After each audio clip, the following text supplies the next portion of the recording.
everyone, welcome to दृष्टि judiciary. I am Nivedita राजे। तो अपनी सीरीज को आगे बढ़ाते हुए आज हम सीआरपीसी और बीएनएसएस के एनालिसिस को समझेंगे कंपैरेटिवली। तो आज की शुरुआत हम करेंगे चैप्टर 24 से, जो कि इंक्वायरीज और ट्रायल्स को डील करता था। सेक्शन 300 से लेकर 327 तक जाता था। नए लॉ में ये चैप्टर 26 हो चुका है, 337 से 366 तक जा रहा है। इस चैप्टर में कुछ बहुत सिग्निफिकेंट चेंजेस देखने को मिलते हैं। चलिए आएंगे डिटेल में पढ़ते हैं। So the first change is the addition of a new section altogether, and that section is 356. Inquiry, trial or judgment in absentia of proclaimed offender.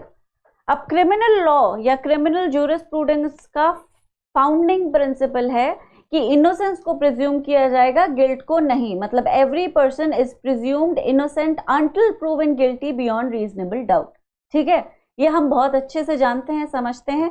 इसलिए अपराध कितना भी बड़ा क्यों ना हो, अपने आप को डिफेंड करने की अपॉर्चुनिटी मिलती ही है हर सस्पेक्ट को, राइट। अब कई बार ऐसा होता है प्रोक्लेम्ड ऑफेंडर या अब्सकॉन्डर, वो लोग जो क्रिमिनल ट्रायल को फेस करने की बजाय उससे भाग जाते हैं, उनको लेकर सीआरपीसी क्या स्कीम ले डाउन करता है या क्या प्रोसेस ले डाउन करता है वो पहले भी क्लियर था। लेकिन एक ऐसी सिचुएशन जहां पे उन्हें प्रेजेंट किया ही ना जा सके, जहां पे उनकी प्रेजेंस को सिक्योर किया ही ना जा सके, इसको लेकर सीआरपीसी कुछ ज्यादा नहीं कह रहा था। मतलब एक ऐसी सिचुएशन, एक far fetched situation but an equally possible situation wherein the presence of that absconder of the or the proclaimed offender cannot be secured in any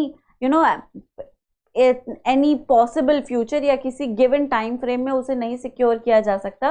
और अगर उसकी प्रेजेंस का ही वेट करते रह गए तो जस्टिस बहुत डिले हो जाएगी। ठीक है, और क्रिमिनल लॉ का जो एजेंडा है वो ये नहीं है कि आदमी अपनी इनोसेंस को, अपनी निर्दोषता को साबित कर सके। क्रिमिनल लॉ का एजेंडा है कि पीड़ित को जस्टिस मिल सके, विक्टिम को जस्टिस मिल सके, राइट। तो अब हालांकि डिफेंस का प्रेजेंट होना इस कार्डिनल प्रिंसिपल के फुलफिलमेंट के लिए बहुत ज़रूरी है, क्योंकि अगर वो प्रेजेंट नहीं है तो वो अपना डिफेंस इफेक्टिवली प्रोड्यूस नहीं कर सकता। और उसके बिना अगर जजमेंट आ गया तो फिर हम उस कार्डिनल प्रिंसिपल को वायलेट कर रहे हैं, हम उसकी गिल्ट को प्रिज्यूम कर रहे हैं, इनोसेंस को नहीं। लेकिन अब जब वो है ही नहीं और आने को भी तैयार नहीं है और उसे ला भी नहीं पा रही है इन्वेस्टिगेटिंग मशीनरी, तो क्या करें, राइट। तो इसी सिचुएशन को कवर करता है ये नया सेक्शन, राइट। पढ़ लेते हैं। Notwithstanding anything contained in this Sanhita or any other law for the timing in force, when a person declared as a proclaimed offender, whether or not charged jointly, has absconded, भाग गया है वो, to evade trial, right, and there is no immediate prospect of arresting him, कोई near future में उसको present करने का कोई chance भी नहीं दिखाई दे रहा है, it shall be deemed to operate, ये मान लिया जाएगा कि उसने अपने right to defense को, अपने right to be present during the trial को waive off कर दिया है। डिफेंस को या ऑपोजिट पार्टी को, अक्यूज्ड को अपने आप को डिफेंड करने का पूरा राइट होता है। he has a complete right to be heard and it is a principle of natural justice, and by not giving him that opportunity we are actually violating the fundamentals of natural justice। अब जब वो है ही नहीं तो natural justice के principal को fulfil कैसे किया जाए, राइट। तो ये 356 जो है वो एक राइट को कंप्लीटली वेव ऑफ करने की बात कर रहा है, एक सिचुएशन में जहां पे अक्यूज्ड प्रेजेंट ही नहीं होना चाहता है।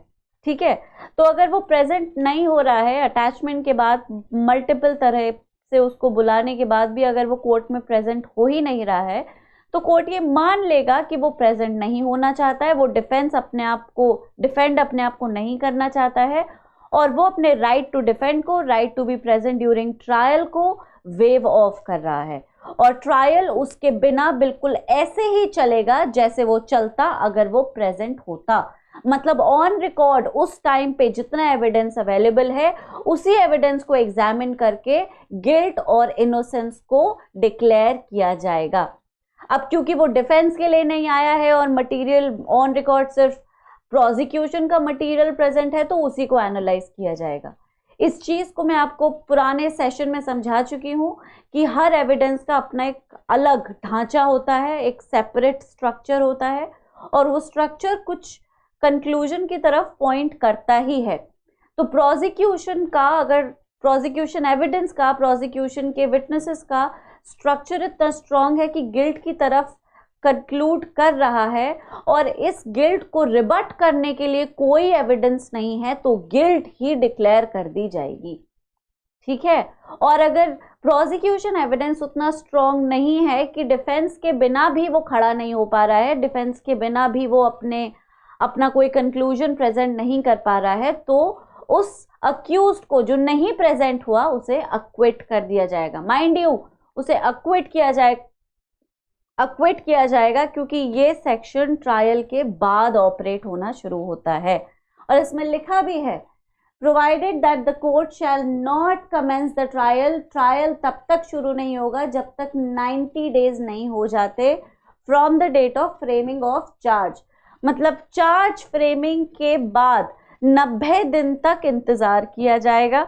अगर 90 डेज तक वो आता नहीं है कोर्ट में, डिफेंस अपना प्रेजेंट नहीं करता है, अपने आप को बिल्कुल अवेलेबल ही नहीं कर रहा है किसी चीज के लिए, तो 356 will start operating and he would have deemed to waive off all his rights given to him by the Indian Constitution and procedure. अब हम आते हैं सेकंड क्लॉज पे। The court shall ensure that the following procedure has been complied before proceeding under this subsection. क्या है? 2 consecutive warrants issue किए जाएंगे। Obviously this does not just operate like that. कोशिश पूरी की जाएगी कि फाउंडिंग प्रिंसिपल को फुलफिल किया जाए।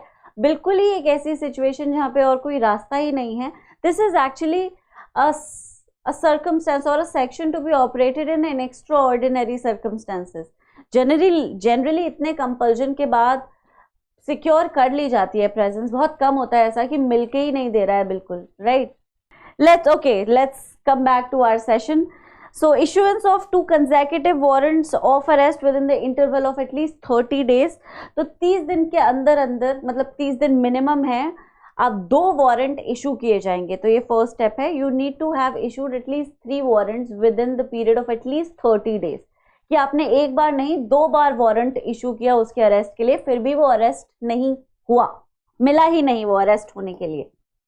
दूसरा, एक नेशनल या डेली लोकल न्यूज़पेपर जो सर्कुलेट हो रहा है उसके रेजिडेंशियल एरिया में, उसमें एडवर्टीजमेंट दिया जाएगा उसकी इंफॉर्मेशन के साथ और एक डेक्लेरेशन के साथ, एक ऑर्डर के साथ कि कोर्ट में आपके अपीयरेंस को डिमांड किया जा रहा है। You need to appear as soon as possible on this particular day.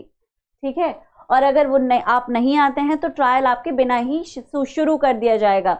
Trial would commence in absentia, right. ये इस वर्ड को पहले प्रोसीजर में यूज नहीं किया गया था। उसके किसी रिलेटिव या फ्रेंड को उसके बारे में बताया जाएगा कि इसके खिलाफ ट्रायल शुरू कर देंगे हम, अगर ये नहीं आता है तो प्लीज इसकी प्रेजेंस को सिक्योर करवाने में हमारी मदद करिए। दूसरा, इस इंफॉर्मेशन को उसके घर पे या जो भी उसका लास्ट नोन एड्रेस है उसके किसी कंस्पिक्यूअस पार्ट पे अफिक्स किया जाएगा ताकि आते जाते लोगों को पता रहे कि चल क्या रहा है। वो घर के किसी एरिया में भी अगर आए तो उसे पता चल जाए कि court wants to see me, right. And if somebody else sees that information or that advertisement, he informs him. ये तो प्रोसेस था ही वैसे भी। Where the proclaimed offender is not represented by any advocate, he shall be provided with an advocate for his defense at the expense of the state. अगर उस proclaimed offender के पास कोई advocate नहीं है, मतलब है ही नहीं, उसको represent भी नहीं कर रहा है कोई, तो कोर्ट ऐसा नहीं है कि बिल्कुल एकदम ही जजमेंट सुना देगा। नहीं, an advocate would be appointed on his behest, जो कोशिश कर सके उससे बात करने की, उसे उसे डिफेंस की अपॉर्चुनिटी प्रोवाइड करने की बहुत सारी कोशिशें की जा रही हैं।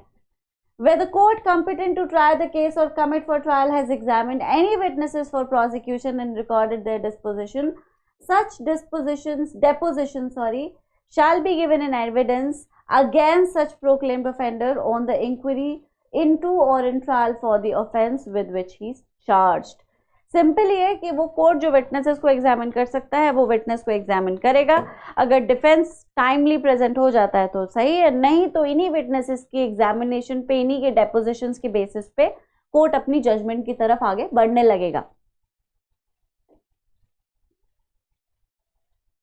Provided that if proclaimed offender is arrested and produced or appears before the court during such trial, अब ये सिचुएशन है जहां पे वो एक्चुअली आ गया, इतनी मेहनत के बाद फाइनली इज अपीयर्ड, तो कोर्ट जस्टिस के इंटरेस्ट में उसके एविडेंस के एग्जामिनेशन को अलाउ कर देगा।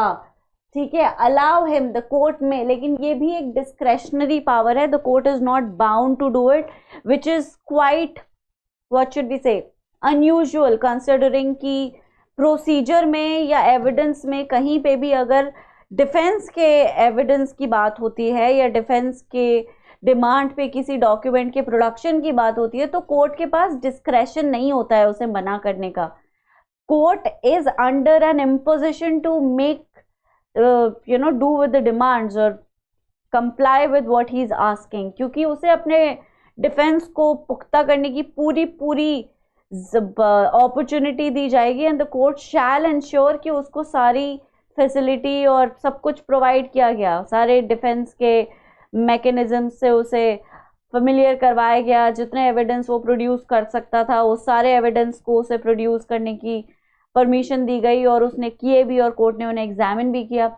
ठीक है, आपने एविडेंस पढ़ा है तो आपको पता ही होगा कि प्रोसिक्यूशन के केस में कोर्ट के पास डिस्क्रेशन होता है में, लेकिन जब डिफेंस की बात होती है, even in procedure for that matter, trial और उन सब में जितने भी ये प्रोसेस दे रखे हैं ट्रायल के वारंट केसेस में, चाहे कंप्लेंट केसेस में, चाहे किसी भी और केस में, जब डिफेंस के एविडेंस की बात आती है तो कोर्ट के पास कुछ खास पावर नहीं होती, लेकिन यहाँ पे है। ठीक है, और यहाँ बस इसलिए है क्योंकि वो अपने राइट को एक्चुअली वेव ऑफ करके बैठा हुआ है ना, उसके पास राइट बचा नहीं है। वेव ऑफ करने के बाद तुम कह रहे हो कि मैं डिफेंस प्रेजेंट करना चाहता हूं तो कोर्ट अलाउ कर सकता है डिस्क्रेशन को यूज करके। With the trial is related to a person under this section, the deposition and examination may as far as practicable be recorded by audio, video, electronic means, preferably mobile phone, and such recording shall be kept in such manner as the court may direct. अब तो ये this is quite evident and easy, ये सब समझ ही आ गया होगा। अगर trial उस पर्सन से रिलेटेड है जिसके बारे में इस सेक्शन में बात हो रही है, मतलब प्रोक्लेम्ड ऑफेंडर, तो कोशिश की जाएगी कि जितने भी डेपोजिशंस हैं उन्हें इलेक्ट्रॉनिकली रिकॉर्ड किया जाए, क्योंकि ऑब्वियसली आप होप यही कर रहे हैं कि कभी ना कभी वो आ ही जाएगा। अब जब वो आ जाएगा तो वापस से उन्हीं विटनेसेस को बुलाना ताकि क्रॉस एग्जामिनेशन हो सके, ताकि डिफेंस प्रॉपरली आ सके, बहुत ही ज़्यादा इनकन्वीनियंट और डिले इंड्यूसिंग हो सकता है। तो आप क्या करेंगे कि इलेक्ट्रॉनिकली उसे रिकॉर्ड कर लेंगे, जब वो आ जाएगा तो उसे दिखा देंगे, देखो ये थे तुम्हारे अगेंस्ट आए हुए विटनेसेस के टेस्टिमनी, राइट। कन्वीनियंट है, जल्दी जल्दी हो जाएगा sir. In prosecution for offences under this section, voluntary absence of accused after trial has commenced shall not prevent continuing the trial, including the pronouncement of judgment, even if he is arrested and produced or appears at the conclusion of the trial. अब वो trial के अगर बाद भी आता है तो इसका मतलब ये नहीं कि उस ट्रायल को रोक दिया जाएगा और फिर से ट्रायल शुरू किया जाएगा, नहीं। वो जिस स्टेज पे आता है ट्रायल उसी स्टेज से आगे बढ़ेगा, पीछे एक कदम भी नहीं जाएगा। अगर वो ट्रायल के बीच में आ जाता है और ऐसी पोजीशन पे आता है कि अभी भी उसके एविडेंस को एग्जामिन किया जा सकता है तो उसे अलाउ कर सकता है कोर्ट, लेकिन वो बिल्कुल एंड में आता है जहां पे सब कुछ हो चुका है, बस जजमेंट की बारी है, तो ट्रायल वहीं से आगे बढ़ेगा। उसके लिए ट्रायल ना पीछे जा सकता है ना रोका जा सकता है। Trial will not stop once it has started. That's what this section is trying to say. ठीक है, no appeal shall lie against the judgment under this section unless the proclaimed offender presents himself before the court of appeal.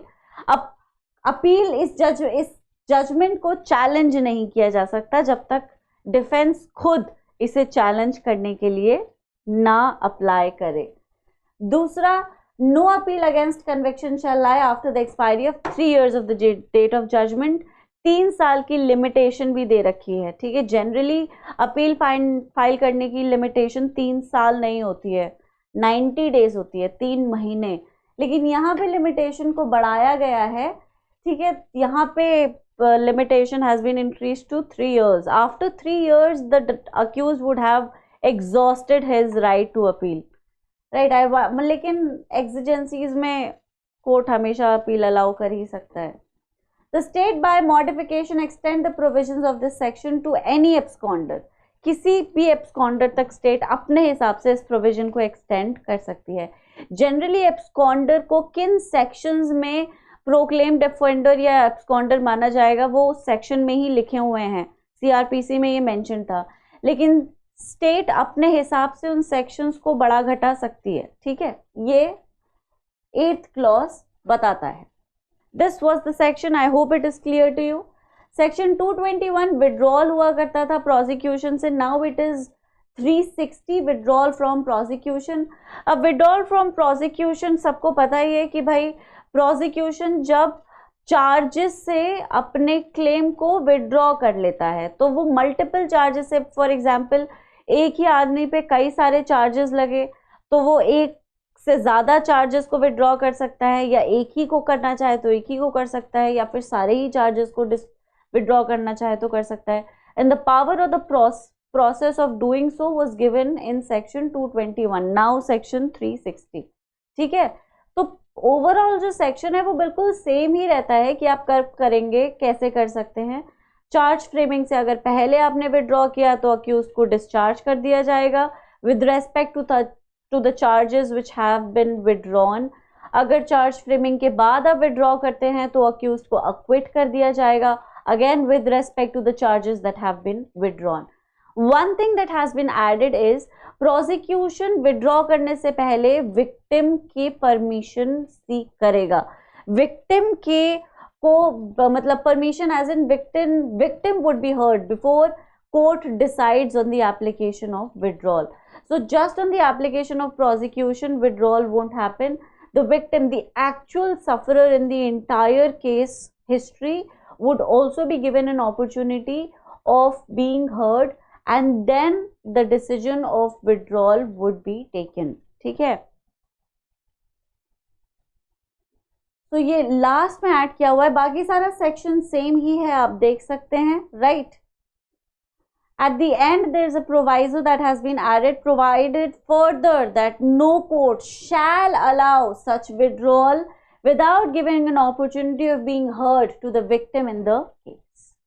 Okay, this is very important. ये होना भी चाहिए था क्योंकि criminal cases में जो prosecution आता है वो state की तरफ से आता है, right? It is the state machinery which is prosecuting against that criminal.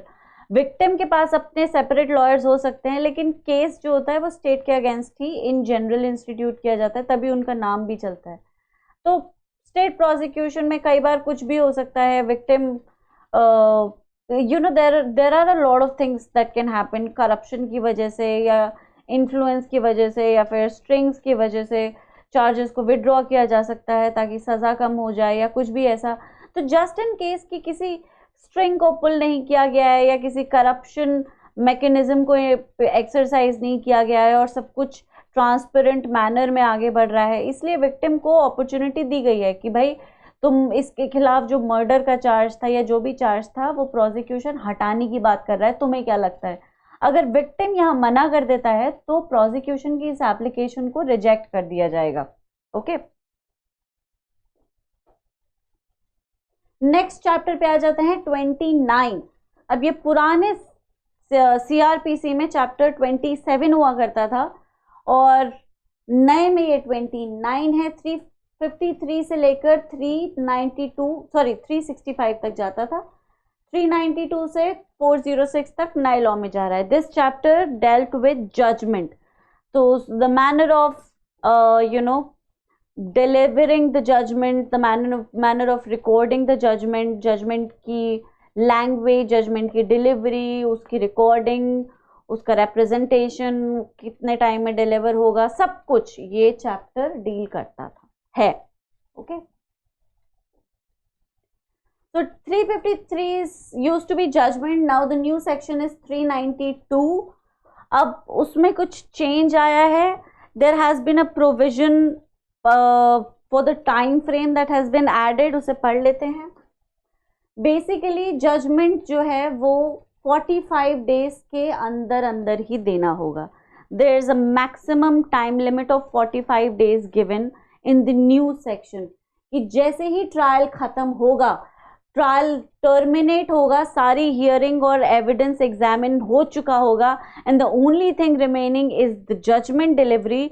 You need to make sure that it is delivered within 45 days, not later than that. और जजमेंट की डिलीवरी के 7 दिन के अंदर अंदर वही जजमेंट ऑनलाइन पोर्टल पे भी अपलोड होना कंपलसरी है. So this is what is provided by the new section. बाकी जजमेंट को लेकर जो टेक्स्ट था, जो ओवरऑल कॉन्टेक्स्ट था सेक्शन का, वो सेम रहता है. ये एक चीज ऐड कर दी गई. ओके, देख ही सकते हैं, provided that the court shall as far as practicable upload the copy of the judgment on its portal within a period of 7 days from the date of judgment. एक और चीज ऐड की गई है, अगर accused कस्टडी में है, he shall be brought up to hear the judgment pronounced, या तो उसे बुलाया जाएगा, उसके सामने जजमेंट डिलीवर किया जाएगा, और अगर उसे नहीं प्रोड्यूस किया जा सकता है तो फिर वही ऑडियो, वीडियो, इलेक्ट्रॉनिक कम्युनिकेशन से उसको जजमेंट सुनवाया जाएगा. इन एनी वे, डायरेक्ट और इनडायरेक्ट, जजमेंट उसके सामने ही आना चाहिए. ठीक है, बाकी जो चेंज आया है वो एडवोकेट में आया. पहले वही कॉलोनियल टाइम पे प्लीडर, वकील एटसेट्रा को यूज किया गया था, यहाँ पे एडवोकेट वर्ड को यूज किया गया है. अब बात करते हैं नए सेक्शन के बारे में. 398 witness protection scheme. Witness protection scheme को इनकॉर्पोरेट किया इसलिए गया है क्योंकि नया जो लॉ है BNS, it talks about organised crime, something which was not really there in IPC. ठीक है, अब जब हम ऑर्गेनाइज्ड क्राइम्स की बात कर रहे हैं तो हम एस्टैब्लिश्ड हैबिचुअल ऑफेंडर्स की बात कर रहे हैं, जो पेशेवर क्रिमिनल्स हैं, किडनैपिंग्स करते हैं, ट्रैफिकिंग करते हैं और पता नहीं क्या क्या करते हैं. अब जब इन लोगों के कन्विक्शन की या इनके इम्प्लीकेशन की, अरेस्ट की बात आती है तो वो बहुत डिफिकल्ट हो जाता है, क्योंकि अगर हमने टीवी शोज, मूवी से कुछ भी सीखा है तो हमें पता है कि इन लोगों को सपोर्ट करने वाले कुछ बहुत इन्फ्लुएंशियल लोग होते हैं, right. And that is the reason why in the latter stages of trial इनके अगेंस्ट जो एविडेंस कलेक्ट होता है वो टेम्पर हो जाता है. इनके खिलाफ जो विटनेसेस टेस्टिमनी के लिए राजी होते हैं वो इन्फ्लुएंस हो जाते हैं, हॉस्टाइल हो जाते हैं, और the criminal jurisprudence does not allow a person to be convicted in the absence of evidence, right. तो अब क्या किया जाए, विटनेसेस को टेम्पर होने से कैसे बचाया जाए, एविडेंसेस को, एक बार को एविडेंसेस को आप फिर भी प्रोटेक्ट कर सकते हैं, but how do you make sure that the witness whose testimony is so prime that it can actually break that that ring, that criminal everything, whatever it is, how do we do that. तो इसीलिए उस organised crime के चलते एक protection scheme को introduce किया गया, which is a very common way of making sure the witnesses can testify without feeling any kind of danger against themselves और देयर फैमिली मेंबर्स. ठीक है, वेस्ट में ये स्कीम बहुत ही प्रिवेलेंट और बहुत रोबस्ट है, जहाँ पे वो विटनेसेस जो हाई प्रोफाइल क्राइम्स में प्राइम विटनेसेस होते हैं या बड़े बड़े केसेस में उनकी टेस्टिमनी बहुत ही ज़्यादा इंपॉर्टेंट होती है, उनको हॉस्टाइल होने से बचाने के लिए या उन्हें प्रोटेक्शन देने के लिए उन्हें छुपा दिया जाता है जब तक कि उनकी टेस्टिमनी रिकॉर्ड नहीं हो जाती और वो अक्यूज्ड एक्चुअली कन्विक्ट होके जेल नहीं चला जाता. तो उनकी सेफ्टी को फर्स्ट डे ऑफ ट्रायल से लेकर जजमेंट के बाद तक इंश्योर करने की जिम्मेदारी गवर्नमेंट की होती है, राइट. और यही है विटनेस प्रोटेक्शन स्कीम, जहां पे अगर इस तरह का कोई बहुत प्राइम विटनेस है जो किसी बहुत प्राइम हाई प्रोफाइल केस में इन्वॉल्व है और उसकी टेस्टिमनी बहुत ज़्यादा इंपॉर्टेंट है, तो उसे स्टेट गवर्नमेंट प्रोटेक्ट करेगी ताकि क्राइम को, ऑर्गेनाइज्ड क्राइम को एक्चुअली डिफीट किया जा सके, राइट. सो विटनेस प्रोटेक्शन की बात कहीं ना कहीं लूजली CRPC में भी की गई थी ऑफ कोर्स, लेकिन इसे थोड़ा और कॉम्प्रिहेंसिवली इंट्रोड्यूस किया गया है BNSS में. So this is 398. Every state government shall prepare and notify a witness protection scheme for the state with a view to ensure protection of witnesses. अब ये जो पूरा का पूरा, क्योंकि everything starts at the high court level पर, एक district से, एक सिटी से शुरू होता है, तो ज़रूरी है कि हर स्टेट के पास अपनी एक प्रॉपर विटनेस स्कीम हो। तो सेंट्रली ऐसी कोई स्कीम नहीं बनाई जा सकती, and that is why the section is kind of a direction given to the state governments कि आप अपनी विटनेस स्कीम को बनाना शुरू करिए ताकि आप अपने विटनेसेस को इफेक्टिवली प्रोटेक्ट कर सकें। ओके, तो आज का क्वेश्चन कर लेते हैं। Which section in BNSS has been newly added to introduce the witness protection scheme? 397, 398, 99 और 400? तो इसका जवाब आप मुझे कमेंट्स में देंगे, और इससे रिलेटेड या फिर इस जैसा कोई भी और क्वेश्चन अगर आप प्रैक्टिस करना चाहते हैं तो आप हमारे इंस्टाग्राम को ज्वाइन करिए, राइट। उसमें आपको नए लॉ से रिलेटेड जो मल्टीपल चॉइस क्वेश्चंस एग्जाम में आ सकते हैं वो प्रैक्टिस करने को मिल जाएंगे। So make sure that you are studying here and practising from Instagram, and also make sure that you are watching these sessions religiously. बहुत ज़रूरी है इन सेक्शन से, इन चेंजेस से अप टू डेट होना आपकी तैयारी के लिए इम्पेरेटिव है। तो मेक श्योर कि आप इन सेशंस को रेगुलरली वॉच कर रहे हैं। बाकी अगर कोई प्रॉब्लम या डाउट है तो आप कमेंट्स में अपना क्वेश्चन डाल सकते हैं, I shall definitely answer it, right. तो आज के लिए इतना ही काफ़ी है। Thank you so much everyone, please take care, bye bye.